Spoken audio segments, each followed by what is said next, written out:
This lesson is part of Media, Mobiles, and Ministry, which is a curriculum set of over 40 lesson plans covering 4 different topic areas: foundations of media ministry, mobile ministry, social media ministry, and do-it-yourself mobile media creation. You can find more information at www.mobmin.org/train. Mobile technology is changing many things about how we live and interact with each other. No matter where we are in the world, it is likely that mobile technology is all around us. I want to share a story about how a mobile phone greatly impacted the life of a young woman. Although a widow in a nomadic tribe, Farida was pregnant. Tribal law required that she be killed to restore the honor to her family. Hoping to save her life, Carl, a missionary, shared the story of Jesus and the woman caught in adultery with anybody in the tribe who would listen, but his words failed to make any kind of impact. Carl obtained some video clips from the movie Magdalena, released from Shame, and began showing the story of Jesus and the woman caught in adultery. Rather than bouncing off age-old tribal logic as Carl's words had, the video's message went straight to the heart of the people, and the tenor of the conversation began to change. The elders relented and chose to spare Farida's life. How was Carl able to share the video? With the technology available to the tribe, a mobile phone. Tiffany, Carl's wife, was able to share the same story with Farida on her mobile as well. Farida was amazed at the grace Jesus demonstrated. She chose to accept Jesus and continues to walk with him today.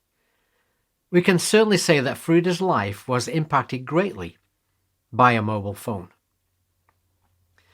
As we think about using the mobile phone in ministry, I would like to ask you to take a few minutes to think about the following questions.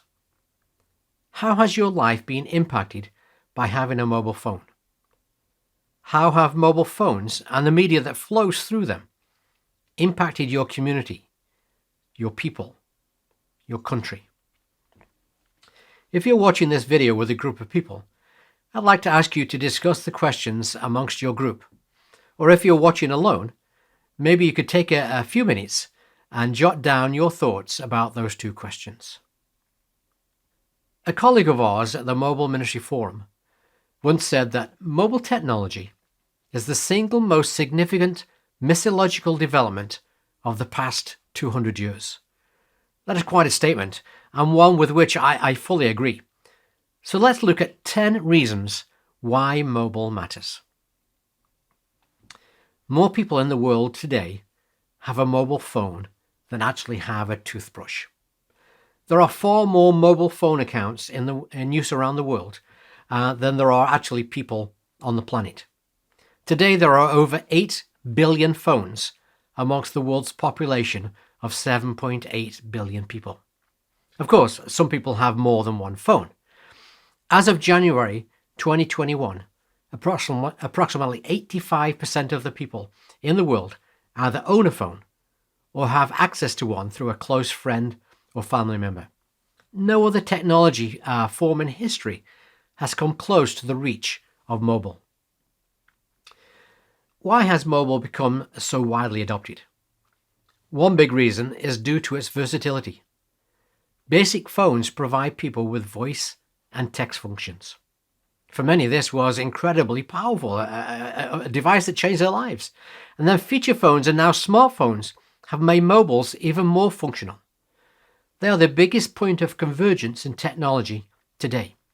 Consider that your mobile phone is not only a phone, but it's also a camera, a video camera, a media player, a GPS device, an ebook reader, an internet browser, a flashlight, an alarm clock, a radio, a way to share content with others, and with apps, many other things, all in a single, small, affordable, go-anywhere device that fits in your pocket. There has never been such a device that is useful in so many areas of life. Due to its small size and battery, we can and do take this device with us just about everywhere we go. How many of you sleep with your phone within easy reach? How do you feel if you go out and accidentally forget to take your phone with you? When was the last time you willingly chose to leave your phone at home when going somewhere? Unlike many other forms of technology or media, our phones are very personal devices. My wife and I both had the same model phone, but within a short time of getting them home from the store, my phone looked very different to my wife's. We both set up our phones with our own choice of apps, with our contacts, with our photos, our alarms, and so on. Our phones are very personal devices. They have all the information that is important to us as individuals. It's my friends in my contact list, my photos, my apps, and so on. And because it is so personal, psychologists suggest that we tend to trust or believe the information on our phones more than information from any other source. Our phones are empowering. They allow us to do things that many of us were unable to do before. For example, stay in touch with people that we could not easily communicate with beforehand. I have not lived in my hometown or even my home country for many years. But through the social media apps on my phone, I have regained contact with friends from childhood that I had had no contact with for many years. Our phones empower us with information. They provide us access, immediate access in most of the time, to all kinds of information. Our phones empower us as creators. We all now have the opportunity to no longer simply be media consumers, but also media creators. The phone empowers us in so many different areas. For nearly all of us, having a phone is natural or normal because everyone around us has one as well. If you were to be at a restaurant and pull out a portable DVD player or a big video camera or a TV or even a radio, it would look strange. But if you pull out your phone to read or watch a video or do any other kind of activity, it is completely normal. In almost all cultures around the world, a mobile phone has become a normal part of life. It belongs there. It is not outside of technology. When we engage people through their mobile devices, it provides us with access to the inner circle of their lives. A good principle in missions is to disciple people in a way that they can easily reproduce themselves. For example, in years gone by, some missionaries used to carry around a film projector, and then in later years, maybe a laptop computer or a portable DVD player for sharing the gospel, a gospel film like the Jesus film. This was a great way to share with people, but usually people being reached with the gospel did not have access to such equipment themselves. So they might say, well, how can we share Jesus with others? You have all this wonderful equipment and devices for showing videos about Jesus, but we can't afford that kind of equipment. So we cannot tell people about Jesus. But by using a mobile phone for ministry, it's very reproducible because it is a device that nearly everyone already owns and knows how to use, and for which there is media content easily accessible. Our mobile phones speak our language and the language of those that we're seeking to share with. We can find media in almost any language that speaks to people's hearts.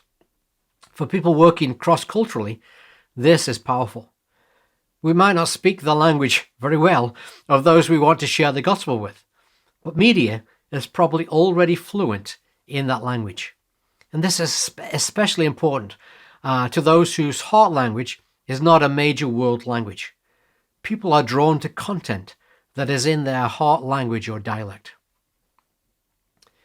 We live in a time when technology is developing faster and faster. Mobiles are the world's 7th form of mass media, and there are many new technologies that are still being developed and becoming more commonplace. For example, augmented reality. Yet it is the mobile phone that is making AR and many other new technologies a reality. The phone is the platform for so many other new technologies. Learning to use our phones for ministry makes sense not just for the world of today, but also for the world of tomorrow. Mobile phones have incredible influence in our lives through the media that we are consuming. Did you know that the average person looks at his or her phone at least 150 times per day. Many studies suggest that it is closer to 250 times per day. Through social media, email, text, messaging, apps, ebooks, videos, etc., there is so much information that is coming at us through our phones, and we are being influenced far more than we realize. If we are not providing relevant opportunities for people to encounter Jesus, to interact with followers of Jesus, to hear biblical truth, etc., then people's hearts and minds will be captured by whatever else is coming at them through their phones. Francis Schaeffer was a theologian, a philosopher and author of more than 20 books. One of Schaeffer's most often quoted statements says, "Each generation of the church, in each setting, has the responsibility of communicating the gospel in understandable terms, considering the language and thought forms of that setting." What does this mean? And especially in relation to mobile technology, how does Francis Schaeffer's statement apply in your context? So, do mobiles matter? Should we invest time in learning to use our mobile phone as powerful God-given tools to share the gospel? How should we respond? Well, some of the things that we can do are firstly, view your phone as a strategic ministry tool. Understand the many ways it can be used for ministry. For more information on using your phone in a ministry context, see Mobile Ministry Made Easy on the Mobile Ministry Forum website. The link is in the comment section below this video. Learn the specific features of your phone and how they can be used for ministry. Equip your phone with relevant media resources, apps, audio, video, images, and so on that can be used in your ministry context. You can also look at the other lessons contained in the mobile ministry section of the Media, Mobiles and Ministry curriculum for ideas on how you might use your phone to engage those around you. I'd like to ask you to take time to reflect and to pray. Write down one or two things that you think God wants you to do in response to what you've learned in this lesson. Thanks for watching this lesson and the Media, Mobiles and Ministry curriculum.